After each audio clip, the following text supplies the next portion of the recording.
Good morning po sa inyong lahat. Purihin po ang Diyos mga kapatid. Marami po salamat sa umagang ito. Unang-una sa ating pong mahal na Panginoon. Taus-puso po akong sa Kanya nagpapasalamat at muli po nagagamitin na niya man tayo para po sa isang malawakang gawain tulad po ng pagbabahagi ng Kanya pong salita. At sa hindi po pagtatagal, atin pong iyo po ang ating pong mga ulo at tayo po ay dadako na po sa ating pong panalangin. O dakilang Diyos na nasa langit, marami pong salamat Lord sa umagang ito. Minsan pa Panginoon, binigyan mo kami ng lakas para po makapagpahayag ng iyong pong salita, Ama. Tulutan mo Lord na ikaw ang magsalita sa aming harapan, ikaw ang magturo, ikaw Panginoon ang magbigay ng magandang mensahe Lord sa bawat isa. At bigyan mo kami Ama ng karunungan na nanggagaling sa inyo. Tulutan mo Lord na maunawaan namin ang bawat sasabihin mo at ibigay mo Lord ng tama ang iyong pong mensahe sa amin upang sa gayon malayang makapasok ang iyong pong banal na espiritu sa aming pong mga buhay. At dinadalangin ko Lord na ang bawat isa Panginoon na magkaroon din po sila Lord God ng pagkaunawa sa iyong salita. Tulutan mo Lord God na ang mga laksa-laksa mong anghel sa kalangitan, ang iyong mga holy angels Lord, paligiran kami at bantayan sa umagang ito upang sa gayon walang sino mang makapagambala sa aming pakikinig ng Word of God. Marami po salamat. Ito po ang aming samot dalangin in the mighty name of Jesus Christ, and everybody say Amen. Praise the Lord po mga kapatid. Marami po salamat sa inyo pong walang sawang panonood ng inspirational word from the living God. Bagamat marami po panahon na hindi po ako bigay ng mensahe mula po sa Panginoon. Ito po ang pagkakataon muli na binibigyan niya naman tayo ng panibagong buhay. Bagamat marami pong pagsubok, marami po tayong mga dahilan, mga bagay-bagay, patuloy po rin po ang kabutihan ng ating pong Panginoon po. Kaya sa oras na ito ay minarapat po na talaga pong humingi ng lakas sa ating Panginoon para po gawin ang kanyang kalooban. Sapagkat iba po talaga mga kapatid, kapag ang Diyos ang pumili sa atin, kapag ang Diyos mismo ang naglagay sa ating pong puso, sa ating isip ng kanya pong salita, ay talaga pong dapat natin po itong share. Dapat po natin itong ipahayag sa buong tao, sa buong sanlibutan. Hindi lang po sa mga pamilya natin, sa mga mahal sa buhay, kundi sa mga taong nakakaabot nito. Kaya maraming pong salamat sa inyo at muli, dadako na po tayo sa salita ng Diyos. Akin pong babasahin ang Aklat ng Pahayag o ang Book of Revelation. Ito po ay isa sa book na pinakapaborito po ng lahat, lalo na po rin ako mga kapatid. So gusto ko po ang Book of Revelation. At dahil po dito talagang marami po ang na-enlighten, marami po ang mga taong nabubuksan ng kanilang isip upang sa gayon sila po ay lalong lumapit sa ating pong Panginoon. Amen po ba? Praise the Lord. So, sa Pahayag chapter 22, verse 18, ang sabi po ng banal na kasulatan, akong si Juan ay nagbabala sa sino mang makarinig sa mga hulang nasasaad sa aklat na ito, sa sino mang magdagdag sa nilalaman ng aklat na ito, idaragdag ng Diyos sa kanyang parusa ang mga salot na nakasulat dito. In verse 19, at ang sino mang mag-alis ng anuman sa mga hulang nasasaad dito ay aalisin naman ng Diyos ng karapatan sa bunga ng punang kahoy na nagbibigay buhay at sa banal na lungsod na binabanggit dito. Sinasabi ng nagpapatotoo sa lahat ng ito, tiyak na nga, darating na ako. Amen. Sana'y dumating ka na, Panginoong Hesus. Verse 21, naway kamtan ng lahat ang pagpapala ng Panginoong Hesus.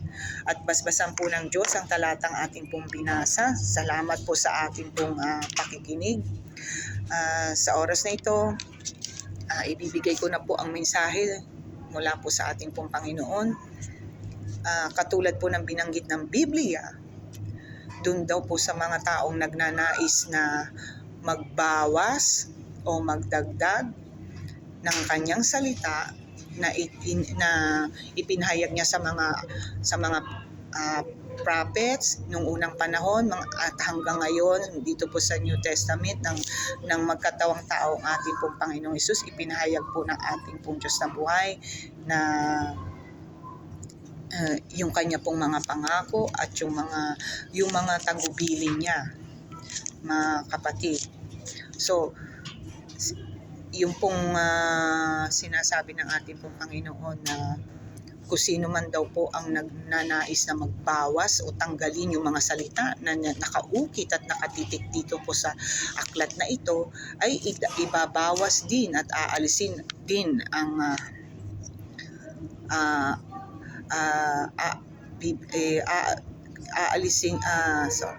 idaragdag ng Diyos sa kanyang parusa ang mga salot na nakasulat dito. So, sa sino man daw mag-alis ng anumang mga hulang nasasaad dito ay aalisin din naman daw ng Diyos ang karapatan sa bunga ng punong kahoy na nagbibigay buhay. So, mag-ingat po tayo mga kapatid, lalo na po sa mga gumagawa po ng mga pagdadagdag at pagbabawas ng salita ng Diyos, sapagkat ang nais ng Diyos na mabasa natin ay yung talagang tunay na nanggaling po sa Kanya. Kaya wag po tayong padaya mga kapatid. Wag po nating hayaan na tayo po ay madaya o ang ating isip o ang ating puso sa sino mang gustong magligaw sa atin tungkol po sa kaligtasan. Lalo na't malapit na po ang pagbabalik ng ating pong Panginoon. Kailangan po na nandoon po tayo handa, nandoon po na talagang bukas ang ating isip kahit na minsan may matindi tayong pagsubok, ngunit wag nating hayaan na maka-penetrate ang mga tao sa ating buhay upang tayo po ay upang alisin sa atin ang tunay na ilaw o liwanag na minsan pang tinanggap natin na ang katotohanan at may magligaw sa atin tungkol po sa kaligtasan na ito. Kaya wag po natin silang pakinggan kung sino man po sila at kung ano man po ang kanilang mga gusto o plano na hindi po maganda sa mga tao para tayo maligaw o para tayo kumilala sa ibang Diyos. So mag-ingat po tayo mga kapatid. Ito lang po ay isa pong paalala dahil marami po ngayon na naglipa na, marami po ngayon talaga na gumagawa at sinusulat muli nila yung aklat ng salita ng Diyos na hindi naman tunay. Dinadagdagan nila ng ibang salita at pinamumukha nila na ang ating pong Panginoon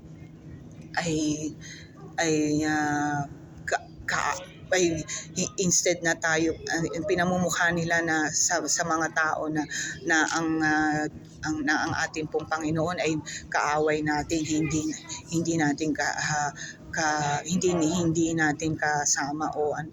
Kaya wag po tayong maniniwala sa kanila. Ang Diyos po natin ay Diyos na buhay. Siya po ang may-ari ng langit at lupa.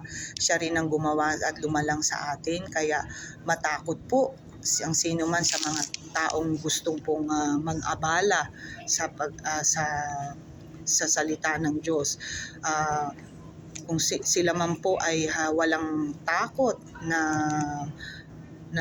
gumagawa na magdagdag o magbawas ng salita ng Diyos sa aklat na ito, ay hindi po sila makakaligtas sa parusa na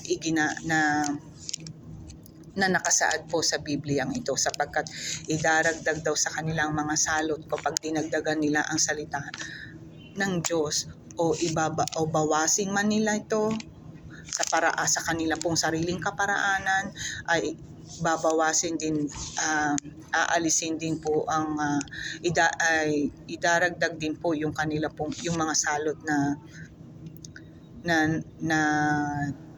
yung mga salot o yung mga parusa na naghihintay po sa kanila. Kaya manalig lamang po tayo sa ating pong Diyos na buhay. Tayo po ay lagi pong maniwala sa Kanya. Maging matatag po tayo sa pag-iintay sa pagbabalik ng ating pong Panginoon, sapagkat yan po ay pangako na atin pong maaasahan at matibay na maaasahan. Marami pong salamat sa inyo sa mensaheng ito. Nawa ipanalangin nyo rin po ako na mas lalo pa po ako Lord, mas lalo pa po akong tumibay din sa pananampalataya, bagamat mayroon po akong kinakaharap din ng mga matitinding pagsubok.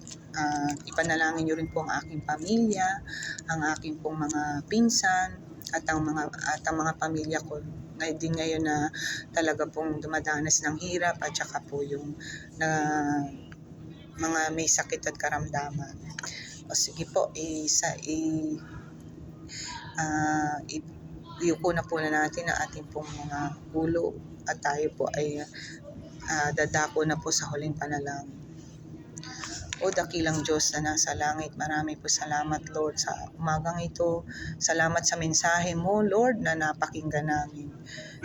Muli binigyan mo na naman ng linaw ang aming isip, binigyan mo na naman Lord God ng katatagan ng aming mga puso na kami po ay matyagang mag-intay sa inyo. Matyaga kaming mag-intay sa inyo pong gagawing pag-agaw sa amin pong sa muli mo pong pagbabalik. Isaalang-alang mo, Panginoon, ang aming mga mahal sa buhay. Ibilang mo sila, Panginoon, sa mga taong maliligtas. Tulutan mo, Lord, na huwag maagaw ang aming atensyon o huwag kaming mailigaw ng aming mga paniniwala tungkol sa iyo. Tulutan mo, Lord God, na maging matibay ito sa aming puso, itatak mo sa aming isip upang sa gayon, Panginoon, walang sino man, Panginoon, na makagawa ng hindi maganda sa aming buhay. Bantayan niyo po kami at tulutan mo, Lord, ang mga laksa-laksa mo anghel sa kalangitan ay bantayan din kami, Panginoon. Utusan mo sila, Panginoon. At ikaw na rin po ang bahalang mag-provide sa mga pangangailangan ng bawat isa. Hindi ko man, Lord, alam ang kanilang mga pangangailangan. Ngunit, Lord, pagpalain mo kami sa lahat ng area ng aming buhay. Financially, physically, mentally, Panginoon, spiritually, O God. Tulungan mo kami, Panginoon, at yung mga walang hanap buhay, patuloy mo, Lord, bigyan ng trabaho, Ama, at dagdagan mo, Lord, yung mga biyaya namin, Panginoon, na natatanggap din sa inyo, Panginoon. Tulutan mo, Lord God, na maging malago at maging maunlad din kami, Lord God, sa mga area ng aming buhay. Tulungan mo rin kami na lumago spiritually, Panginoon. Lalo kaming lumapit sa inyo at tulungan mo kami makapagbasa, Lord God, ng Bible sa araw-araw. Bigyan mo kami, Lord, ng lakas ng loob. At Lord, huwag mong hayaan na mawala ang banal na espiritu mo sa aming buhay. Lukuban mo kami ng banal mong kapangyarihan at liliman mo kami, Lord, ng malabay mong pakpak upang sa gayo kami ligtas sa lahat ng oras, Ama. Panghawakan mo ang aming pong mga buhay.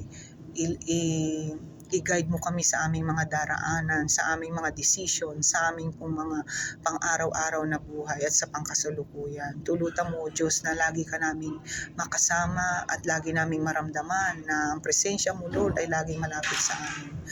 Maraming po salamat. Dinadalangin ko, Lord, ang bawat pamilya ng bawat isa. Pakaingatan mo at tulutan mo, Lord God, na magkaroon din sila ng kaligtasan na nagmumula sa iyo. Maraming salamat, Lord, sa mabuting balita ng kaligtasan na inyong pong ibinigay sa amin. Salamat, Lord, sa iyong pagkamatay sa krus ng Kalbaryo. Kami po ay nalinis na at nahugasan sa aming mga kasalanan.